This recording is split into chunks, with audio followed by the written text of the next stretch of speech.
wada deegaan dhan oon laba qol loo buulin oo aan bayd xanaaneed lahayn dhigbax lagu joojo oon beer caddaad iyo harraad looga baahaynin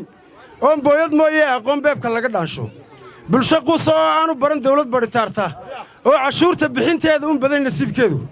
oo budligii ceelka ugu jiray sooba bixi waayey oo aan aad iyo aad ugu faraxsanahay innaga oo ka soo dhammaannay waxa yara inagaga hadhanay uu ka soo dhammaan doono xisbiga kulmiye waxaan idiin sheegayaa oo aan u sheegayaa wafdiga 800 oo kiish baa nala duldhigay dadkii intan mu ahayn 800 oo kiish oo loola jeedo bannaanbaxa iyaga aan ku soo dhowaynayno waddani raashinkana waannu qaadan wixii aanu nayna waannu nay kii siyaasiga iyo ka madaxda iyo ka iyo intayada miyiga joogta waxaynu isku ognahay wada jir iyo ficil iyo xusbigeena asooynu soo saarno sidaasaynu isku ognahay xisbiga ka soo muuqda xagga cadceedda shaashadda ku jira ee soo socda ee beddelaya xisbiga daadegaya xisbiga ayaannu ku soo dhowaynay xafladdan annagu waxaannu ahan raggii xusbigan kulmiye aas-aasay xusbiga warabayaal yaacayuu horta isu beddelay dabeedna annagu markaan waxba gara weyne waan iskaga soo baxnay waxna 5 sannadoodna mugdi baynu ku jirnay ee xusbigaasiina haystay sababtoo ah degmadan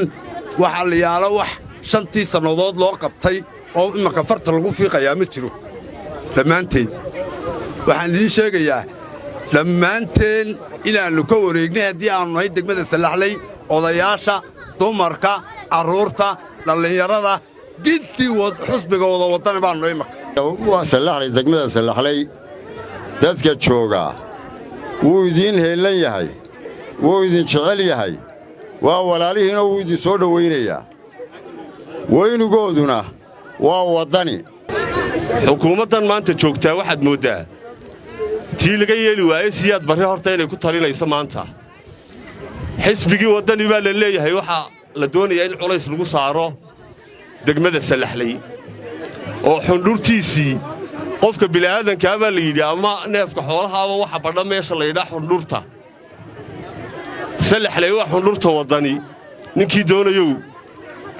xundhurta waddani weeye ballankeenuna waa waddani sallaxley sow maaha soo waddani ma nihin soo waddani ma nihin ballankeennu soo waddani maaha ballanteenu reer sallaxley soo waddani maaha ha guulaysta waddani ilaahay idamkiisa maanta oo saacaddaa la taagan yahay dhaamkaynu ogayn xilligii la bilaabay nimaan ogayn ha looga sheekeeyo ninbaa hadla wuxuu yidhi dhaamkani wuxuu ku yimi maskaxdii iyo fikirkii madaxweynaha oo talow miyuu ilaabay maalintiinu aanu kaambeynka halkan kaga jirnay aanu kulmiye ahayn inay gawaadhida naga gashay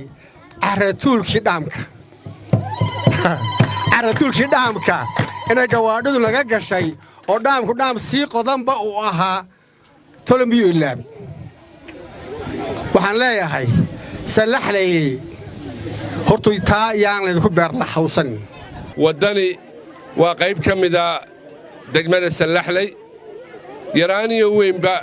waxaynu taageeraynaa xisbigeenna rajada shacabka oo aan ahaynuun halkanuuneh aniga sidaydigu taqaannaanba waddada cad ayay ahayd waxaan idiin sheegayaa maantana ceelsheekh iyo ina guuxaa in laysku xidhi doono insha allah marka xisbiga rajada shacabku yimaado aynu ilaa ceelsheekh kalluunka iyo milixda ka soo qaadno geeleenna caanihiisa iyo hilibkiisana la geeyo ceelsheekh dadkii ku fashilmay musuqmaasuqa waxaa halkan markhaati ka ahaa inuu wasiirka waxbarashada ku lahaa wasaaraddaydii ay hoos imanaysay dhammaan hay-adihii ka hooseeyey inuu lahaa waa musuqmaasuq waa foolteri tuugaa lagu isticmaalaa ninka wasaaraddiisi waxaa ku tilmaamaya oo inoogu markhaati furan inay dawladdiisu musuqmaasuq tahay miyaynu wax ka sugaynaa waxaa kaloo halkan matalaya waad aragteen maanta dawladdii hoose ee hargaysa waxqabadkeeda dadkii ku fashilmay ee iminka muuse bixi khaatiyaan ka taagan yahay war magacayga daa iyo magaca hooyaday oo moodo wax qabadka loo doortayba inuu aftirsiinta muuse bixiin oo xafido ayaad moodaan taas wax maynoo qabanaya waxaa fashilmay ognahay dhaamkii kala gooye oo dhagax been la dhigay waxaa fashilmay dhaamkii shaqa saxaaq waxaa fashilmay dhaamkii baxdhamal waxaa fashilmay kii qoolbulale waxaa fashilmay kan salaxlay halkan iminka taagan inta kii ballamataanba fashilmay intaas oo dhaambiyooda oo la qowda maqashii waxna qaban bay ahayd oo wax alla wax ka qabsoomay ma jiraan ishiina aydan markhaatiya dhagihiina aydan markhaatiya maalintii hore niman dhalinyaro oo xisbiga baanu ku nimi orodkii iyo guclo orodkii ka soo dhacay ee salaxli lagu yimi waad ogeydeen halkan islaahin salaxli wax weyn bay u taraysaa barakaneecooyin iyo 10 geed ayay keeneen maantana markii aan la maqlay mas'uuliyiintii mugga weynayd ee reer salaxlay ee xisbiga wadani oo xogayaha guud ee xisbiga wadani hogaaminayo ayaa imanaya 280 qoys raashinkoodii waa taa lala soo cararay annagu waxaanu nahay reer Brazil war annagu reer Brazil ma liin haddaanu idin nimid reer salaxlay annagu reer salaxlay baanu nahay war annagu reer Brazil ma nihin reer salaxlay baanu nahay annagu reer salaxlay baanu nahay reer Brazil ma nihin taana nala qaata annagu reer Brazil ma nihin waxa la idinka rabaa idinkana markiina noqoto in qaar laga cawdo ama Brazil baanu nahay yiraahdaa inaydan dadka u keenin